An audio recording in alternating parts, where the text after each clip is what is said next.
Check, check, check, check, check.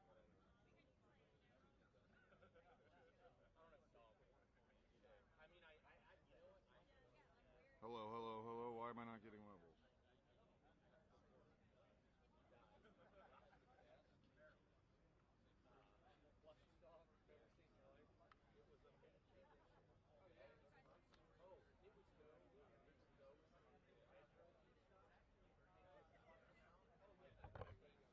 Hello, hello, hello.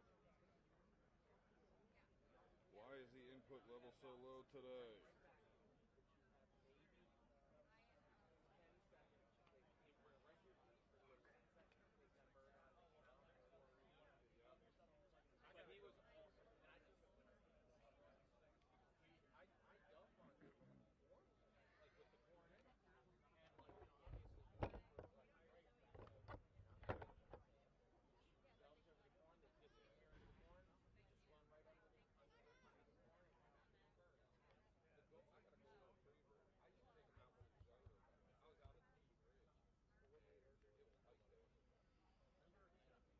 Oh well, it's going to be the best of it.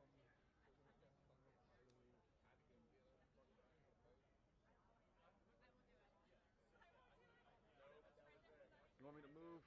No. You know where? I know you're Chris from radio. Are you Mr. Ed Hale? I'm Ed Hale. How you doing? Very nice to meet you. Thanks for waiting for me. That's me. Yes, sir. Is TV coming? Do you know? That I believe they are. Yes. Yeah, I'm waiting. N13 didn't get the message either. For some reason. They started moving a lot of our emails into like a promotions folder, so that it may have gone there, but Maybe I want to buy some advertising or something. Maybe. At some point, I will. Hello, hello. Okay. Well.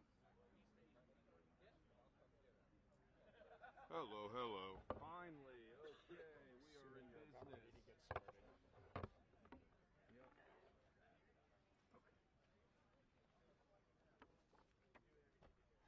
Okay. I'm not going to start yet. I still have 2 more TV stations coming. I'm sorry. For you guys from the Eastern Shore.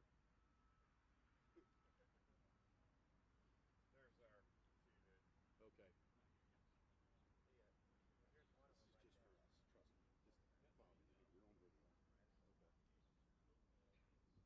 Ed, here we are right before you announce officially in front of TV, radio, everything. Just describe in 1 minute what this feels like. Take yourself back to when you started and you're standing here now running for governor of Maryland.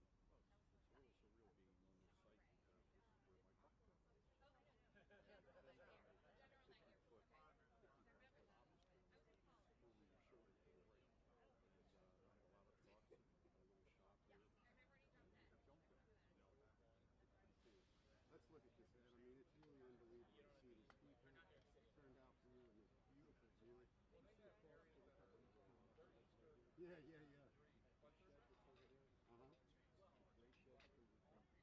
I put the roof on there when I was in Local 19. Wow. Yeah. And Ed, you also built that beautiful building behind you, didn't you? Tell me, Ed, you're going to announce for governor this morning. You believe 100% you're going to be the governor of Maryland. I'm an underdog, but I'm going to go for it, and I'm not going to be bashful about it. Ed, one last thing. If you could say anything to the people who doubted you along the way, what would you say to them today? Prove them wrong like I have in the past, prove them wrong again. I'm an underdog, and I'm going to do this with a great deal of enthusiasm. Good luck, Ed. That's an awesome piece. Sorry about the. Somehow you guys didn't get my. Oh, that's all right. I'm here. Okay, you ready? You tell me when you're ready, and I'm going to go. Could you all come up closer, please?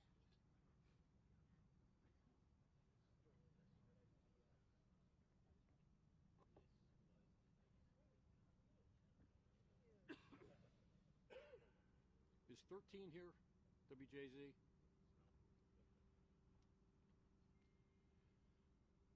Well, I'm going to get started, and Well, just so we don't have to stay out here too long with all of you, we all have schedules. But I guess you're wondering why I called this here meeting.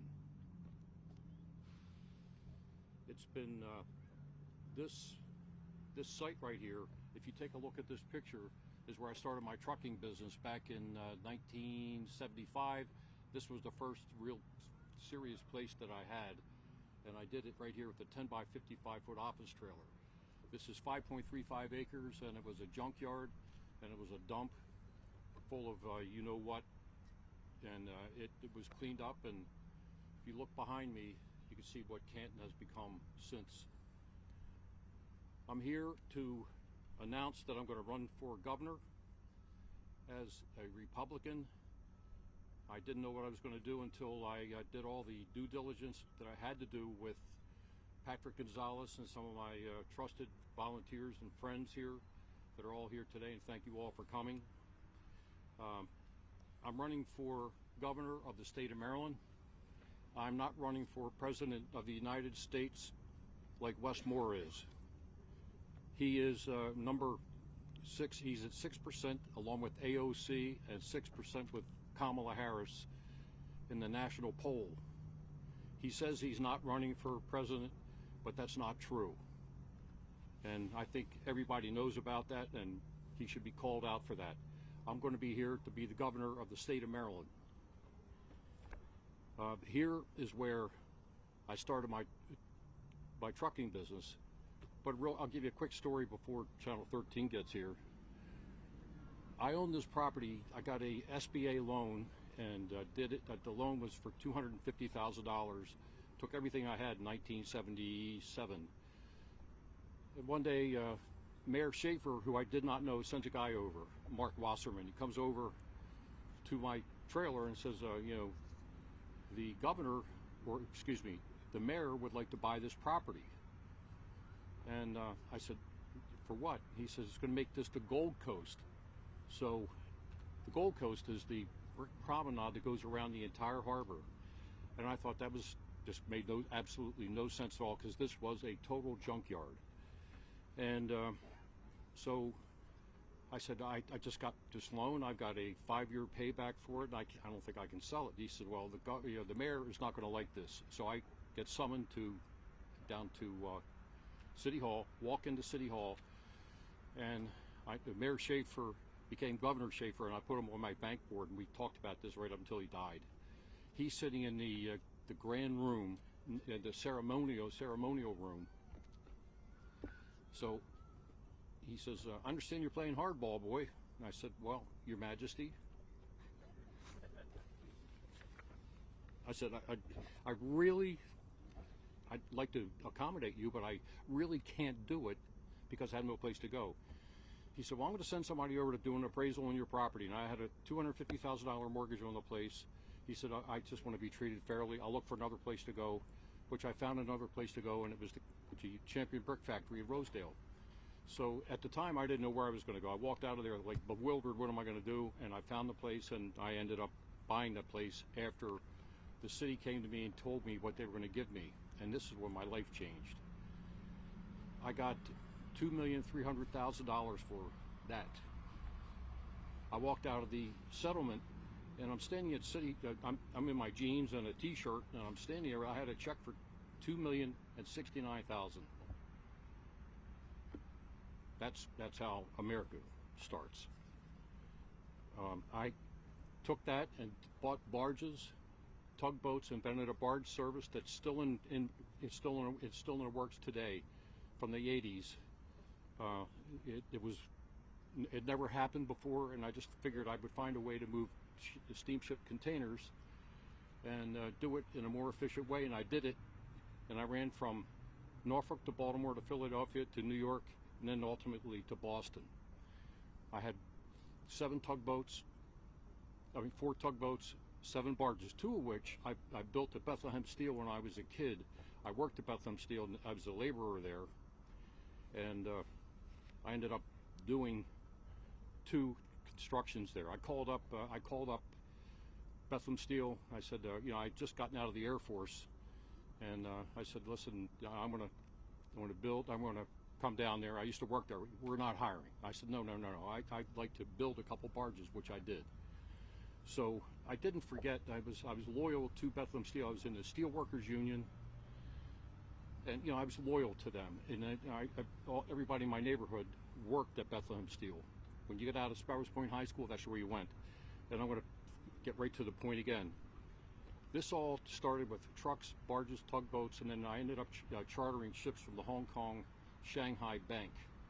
And I ran a ship from Canada down into New York every 10 days. I mean, I'm from Edgemere. I mean, who does that? So I did this from the standpoint that I just like doing it. It wasn't about the money as much as it was just the action of creating things, creating jobs.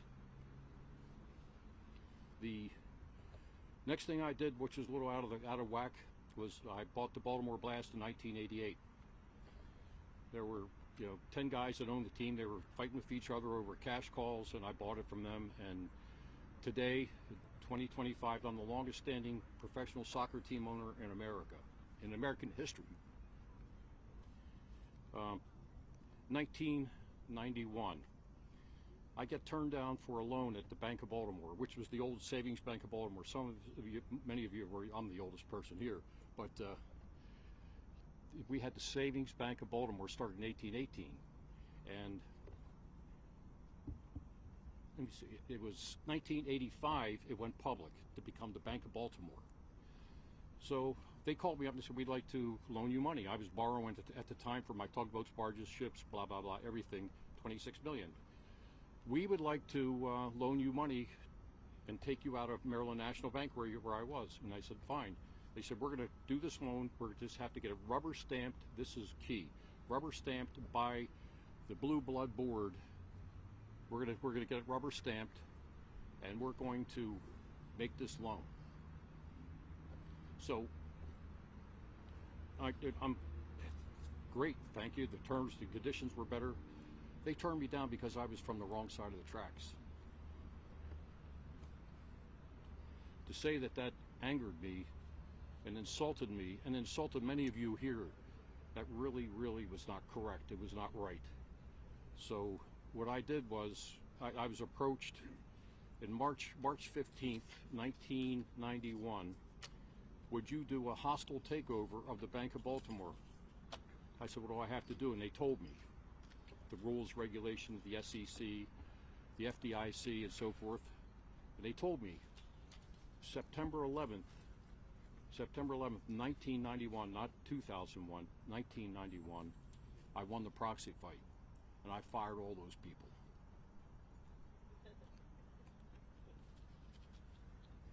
Along the way, I didn't know anything about banking.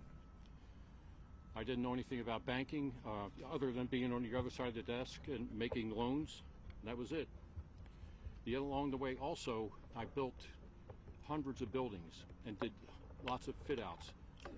Ken Jones is here, who worked with me, for me, was along the way to see this. I did this from the standpoint of making the bank bigger. I had truck terminals in Savannah, Georgia, Cleveland, Pittsburgh, Boston. I was all over the place. And remember, it was just me. My father was a lineman for the gas and electric company. It wasn't somebody that gave me the money to help me. I did this on my own. And I hate talking. I was telling all of my friends, I hate talking like this because it sounds like I'm bragging. But that's the way it was.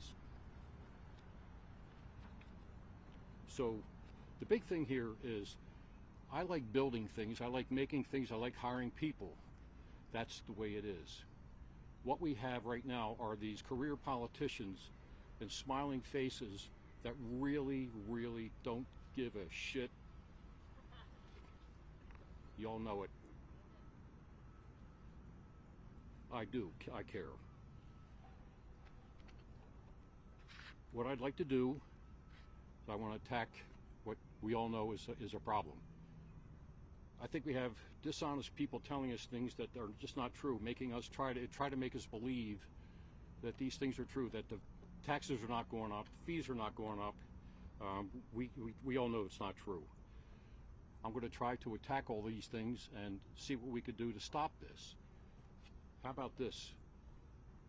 I thought about this, and I want to repower Maryland using whatever fossil fuels we have at whatever we have as far as in the environment here, that we can use it and start it and get back to where we were before Westmore and all this Green New Deal crap. I'd like to be able to start that, and so that you don't have, every time you open up your monthly bill from your utility, you don't get a shock, because it's a shock, and we all know it. That's not going to end in any time soon. So we're going to be watching this from the standpoint that you will, get some sort of, because I'm saying this, the people are going to start looking at it. But I've taken it one step farther. I was a crappy student, didn't take physics, was just maybe got a D in chemistry, but I've been learning about nuclear power plants. It's kind of dangerous when you think about it.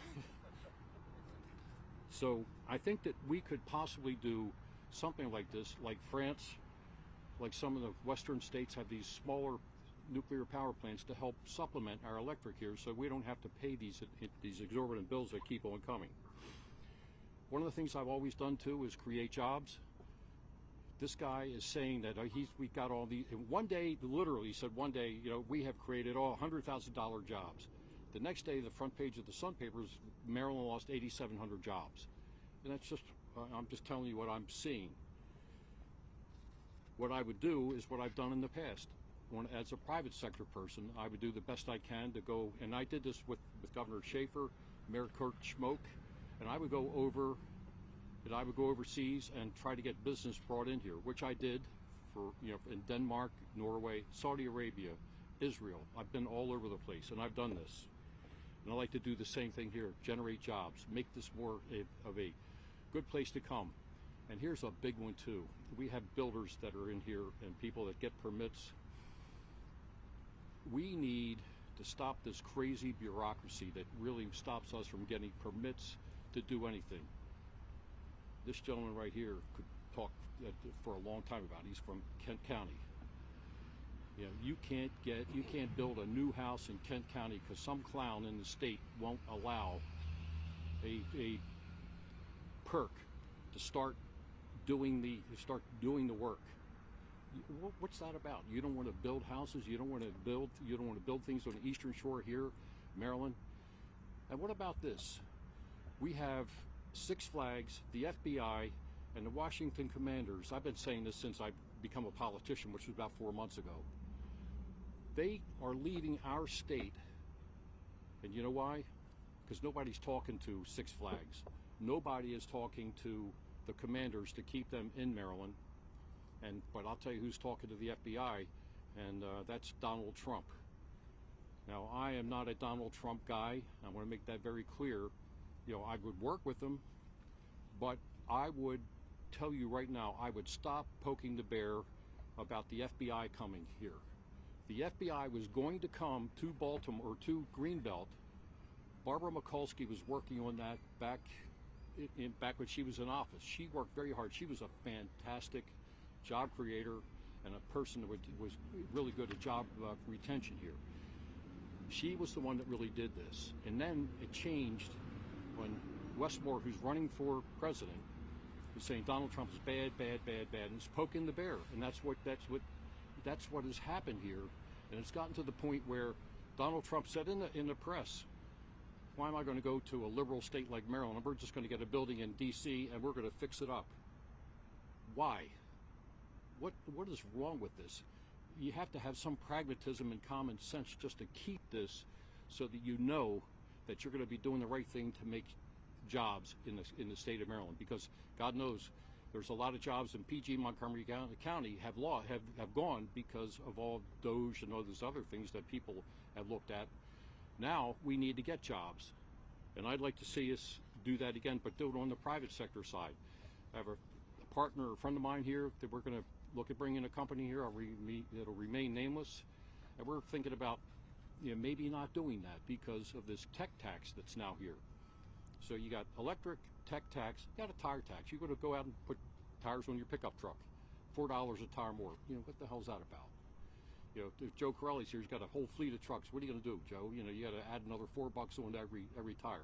You know, I just, it's a small thing, but it's not a small thing if you're working at Amazon over at the old Bethlehem Steel plant. If you got to you spend all this extra money, and they act like it's not a tax and it hasn't happened, well, it's happened, and I am not going to be quiet about this. So I want to make sure that we get permits and get the bureaucracy in place. Like, we're going to do something called customer service. Mr. Fithian here is telling me he can't get a phone call back from anybody in the state of Maryland. You take a picture over, like you go over to the State House today and look and see how many cars are parked around the State House right now. There's none for all the reserved parking there. There's some people from Annapolis that are here. You can go over there and take a look right now. There's no cars there. Where are the people? So we're going to make sure that we do that. I'd like to also do something, and that is, and I've talked to the former Chancellor of the University of Maryland system, some of the community colleges, and employers. I'd like to see if we could get certification for HVAC welders, electricians, plumbers, and get them to come in, and auto mechanics. Get them certified in a year or so in these universities. So you get out of the university after 1 year, you get certified, you're going to be hired almost immediately. And you're going to be hired, and you're going to get started at $60,000 to $100,000. That's a real number. You can look that up. And the people that I've talked to about the potential employers, the ones I've talked to about this, they said if we can get agreement for these people to stay with work for us for 2 years after they get the certification, we'll pay their tuition. So you have no tuition, you're like 20, 21 years old, you have nothing to pay, no debt, and you're making 60 to 100 grand more. You're way ahead of anybody that's getting an art history degree that's going to end up going to the schools with an art history degree that doesn't have teacher certification, and you're going to get them. You're going to get these people. Are going to start jobs, no debt, and it's much better for the economy. We need these people, and we're looking forward to getting them. And a couple people that I've talked to, Jack Antwerpen's a friend of mine. Jack doesn't look too swift on TV, and I tell him this face to face, but he's a very sharp guy, and he's a friend of mine. I was his banker for decades. He said, Eddie, if you can get these guys certification, I will hire them. I will hire them, and I'll pay their tuition. They got to stay with me for 2 years, and it's going to start off between 60 and 100 grand. That's the way that it is. This counts. It's a little bit of common sense. I'm very proud of being able to be here and talk to you today and do this. It's heady stuff, and I know what I'm getting into. I'm going to run for 4 years. I'm not going to do anything else after this, and I'm going to give it my best shot at this. I'm not into this for the trappings of the office, because I don't care. I really don't care about that. I'm into this to make sure that the state that I have, which I was going to leave, by the way, this is important. I was going to leave and go to New Hampshire. My whole family's here, and they know this. I was going to go to New Hampshire and go up there. I put a deposit on a King Air airplane, and I'm just going to go back and forth because I got my grandsons back here, and the rest of my grandchildren are here. And I was going to leave and go up there and go back and forth because I can't stand the taxes and the governance here in this state. I can't stand it. And everybody that's in here that knows me has heard this from me. I changed my mind because I thought to abandon ship right now, I don't think I'd ever really be able to live with myself, and I'd miss my family. So I'm here. I'd like to do this from the standpoint that I can make this place a better place to be. By the way, I don't care about living in a governor's mansion. I joke and say I've been thrown out of better places than that. So I don't. It means nothing to me. But what I would like to do is do the best I can for the citizens of Maryland, create jobs, lower the taxes and fees, and make us a much safer place to be. I want to tell you this. I believe that the police have been mistreated. Whoever the morons were that were, defund the police, I want to fund the police. I want to make sure that the police don't leave, the police do not leave, and that we give them a retention bonus to stay. They know where all the streets and alleys are around here. They know exactly who the bad people are and who the good ones are, and they can pick them up. They should be picked up and arrested. and incarcerated. I don't care if you're 14. I think we should lower the date that they could go to jail down to, for the age down to 14. If that's the one stealing the cars and doing that, put them in jail. Find the parents and get judgments against the parents too. That will begin parenting. That's what I'd like to do. These are all things that, you know, I'm rambling on a little bit here, but these are all things that I've been thinking about doing and I want to do. So with your help, I feel like to be able to help out the state of Maryland, and this is the first step for me to do it. I'm announcing today that I am running for governor as a Republican. Some people think that's controversial. I don't care. That's what I'm going to do. I started becoming a Republican when I was sitting in a trailer over here signing the front of a paycheck back in 1975, 76. You know, but I don't care about the party affiliation as much as I care about doing the right thing. And that's what I'm doing. And I hope you all will join with me and believe in what I'm telling you. Thank you for coming. Anybody want? Mr. Hale. Hi, good morning. In changing your party affiliation to Republican, you're going to have to win over Republican primary voters who are often, you know, more conservative than general election voters. You said you're not a Trump guy. You're also still registered as a Democrat this morning, and I guess this would be a former Democrat. Wait, hold on a second. Is that going to change this afternoon? You're going to change today. Yeah. So you're just now changing to become a Republican. You say you're not a Trump guy. How do you think you're going to sway Republican primary voters? Just, I'd like to use common sense, pragmatism, the business sense I have, the record that I have an unusual resume, to say the least. Some of these people that I'm running against don't. And I have a lot of people that know me, and I think that if just by going out and reaching out and seeing them, I'm going to hopefully get them to believe in what I'm saying.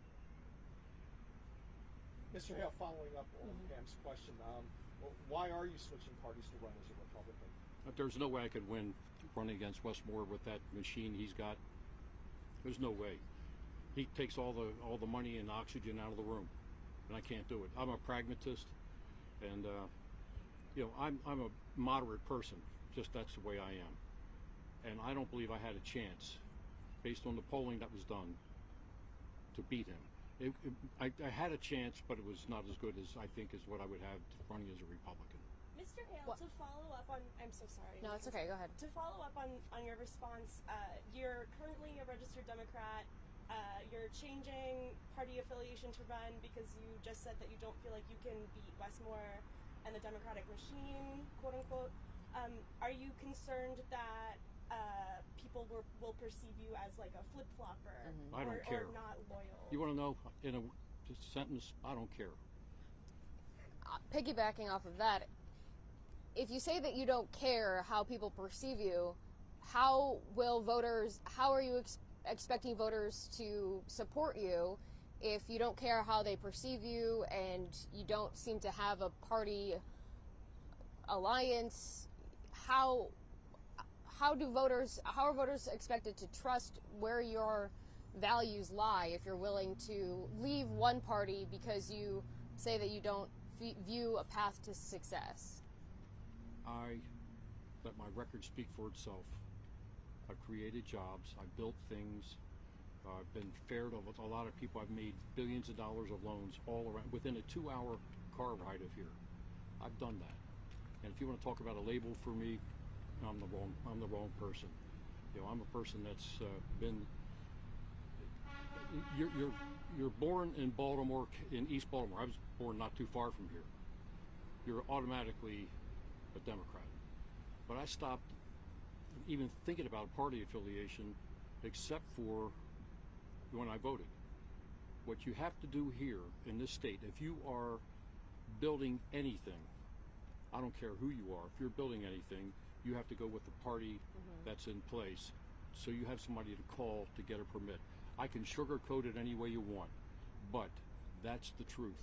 I have voted for Bob Ehrlich, voted for Larry Hogan. You know, I voted for people like this, and just the way that I am. I want to vote for the winner. I raised funds for Ben Cardin, Barbara Mikulski, Dutch Ruppersberger. I did it because they were going to win.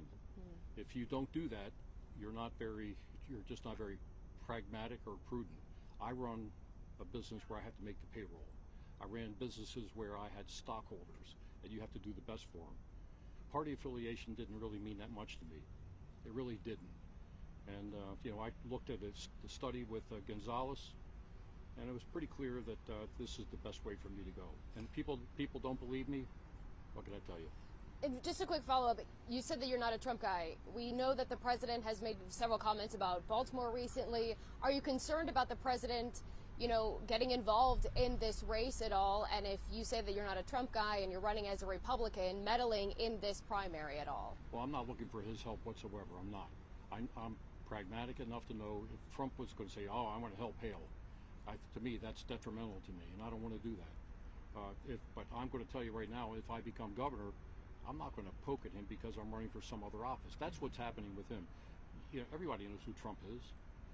I knew Trump, just full disclosure, 2005, 2006, I was the chairman of the Miss USA pageant for him at NBC here in Baltimore at the arena and the Hippodrome. And I did that. And I had dinner with him twice. Met his wife, his kids, very nice people. He was actually very nice. He is somebody that I believe in this state it would be very bad for me to have him affiliate with me and push me, because I think that it would rise up the Democrats to knock me off in a main election. That I just think it would be an issue. Talking about crime statistics, both Mayor Scott and Governor Moore touting how the state has seen reduced crime numbers, things of that sort, but we also know that the DOJ is investigating Washington, D.C. and some of their numbers with the Metropolitan Police Department. Where do you stand on that in the state? Do you believe that we are seeing crime reduction, or you mentioned how you'd like to see police retain more? Do you think that they need to be a little bit more aggressive in combating crime? I think they should be treated better. I think they should be able to arrest people, get them incarcerated. They're all frustrated. We're all the news press, the people are here. Everybody knows. You bring in one door, you're still writing out the report. They're going out the door. To me, there has to be accountability, and victims' rights have to come into play. I don't know anybody that really wants to go downtown at all. I came over here to get this place right here. I owned this property. I sold it to the city. I improved this property. I built that tower over my shoulder. So I meet a police lieutenant from the Southeast District in the parking lot with Mark, who was in the back here. I said, "What do you think?" He says, "You can't come here at night. From 10 o'clock at night till 5 o'clock in the morning, there's a party going on in the parking lot over here." When I did this, I never thought of anything like that. So it's here, it's Fells Point, it's Penn North, West Baltimore. I just think that somewhere, I don't know if we're getting the right statistics or not. You guys would know that better than I do, and I'm going to find out about it. But I don't know, Ivan Bates, never met the gentleman. I met Brandon Scott once. So I'd like to see what we could do about working with them, and I would like to be able to work with them to get crime down, because a lot of people in the counties, Frederick, Anne Arundel, Eastern Shore, don't want to come over here because they're afraid to come. They're afraid to come here. I moved to Towson with my soccer team, Towson University. I don't feel bad about that. I was downtown at the arena. I was the biggest tenant there for 20 years, and I don't feel bad about being out of Towson. They say, it's only 4,000 seats. I don't care about that either. People feel safe coming to my games, and I like that. I didn't feel that people felt safe when they were going into the city. And until I see something different, I'm not going to change my mind. Show me, and I'll change my mind. If I can work with the city, I will work with the city. Mr. Hale, it's rumored that former Governor Larry Hogan is going to run again as Republican. Now that you're running as Republican, how would you differentiate yourself from him, since he also describes himself as a moderate businessman? Well, I think my resume speaks for itself. I've built a lot of things, hired a lot of people, and I believe that I think what he did when he ran, when he reduced the toll, I thought, that's brilliant. Look at this. It was really good. But at the same time, when you're poking at Donald Trump, I just think that's not, whether you're a Republican or you're a Democrat like Wes Moore, I just don't think it's very smart to do that. Just a follow-up. Back to the party's recall the national election, President Trump, even though he ran as a Republican, he got a lot of kind of forgotten voter groups, either those that hadn't been voting at all for a long time or those that had typically voted Democrat. Do you think it's possible that something different could happen in Maryland if people are kind of fed up with the business as usual of either party? And is there like a forgotten voter of Maryland that you're trying to reach, that you think you can help, and how will you reach them? I'm hearing from a lot of people. I know people are saying it to me because they see me, but I'm hearing from a lot of people that they would like to see a change, and whether that change is with Ed Hale or someone else, they'd like to see a change. What we have with Wes Moore is he's running. I don't know where he is today, but I don't believe. To me, I don't believe that he's running for governor, other than running for president, and he doesn't have our best interest at heart. Larry, I'm going to answer your question because many people don't answer your questions, particularly you, Mackenzie. But I want to do what's right for people, and I don't care about the trappings of the office. I'm not saying that Larry does, because I really don't know him that well. But I'm not into that. I just want to do the right thing and get in here and create jobs and reduce the bureaucracy and taxes and get our electric bills down. That's what I want to do. You talked a little bit about your path to victory if you had run as a Democrat. If you're running as a Republican, if Larry Hogan gets into the race, are you worried that he sucks the oxygen, to use your words, sucks the oxygen out of the room? No, whoever, I hear there's 3 other people. Larry wants it done, or do it, or Bob Ehrlich wants to come back in. I heard that too. Let's have at it. Let's have a contest. It's good for the media. Do you think that you'd switch parties to independent if that were to happen? I've never heard of an independent winning anything. Have you? Has anybody heard about any independent winning? No, I'm not going to do that. Again, I'm being a pragmatist. Ed, what do you say to the voters who don't care about Democrat, Republican? They don't care about politics. They care about their bank account and their refrigerator. Why should that voter vote for you? Because I'm the guy. I'm that person, really. But many of you all know me. Have known me for decades. Or my son's here, and he's got Eric, his best friend from high school, here. You all know me, and I'm going to do the best I can to do what I can to get fees down, taxes down, and I'm going to be the guy that would do that. I don't know anybody else that can do it better than I can. I really don't. I don't want to sound like a hot dog or a braggart, but I think that I'm the person that can do it better than anyone. I really do. And I'm not afraid of anybody getting into the race. I just am not. You talked about the Democratic machine a little bit. Do you anticipate the Republican, the RGA getting involved in this? Are you hoping that you'll get some national support, national money? I'm not asking. I am going to go. I have been reached out to. I've got Clay Mitchell's here. He's been helping me out. Clay's been helping me. He's got a lot of Republicans. The Republican groups have contacted me. How many would you say? Yeah. So, and I'm going to go visit them, and I'm going to go visit them and see what they want, see what they like. On the national basis, I don't even know who they're I think there's Paul Ellington. Is he here? No. He's in the Republican Party. I spoke to him yesterday. I'm reaching out to people. Mm-hmm. I'm not going to be just a hard ass and do it. I'm going to talk to people. And there's Democrats that are reaching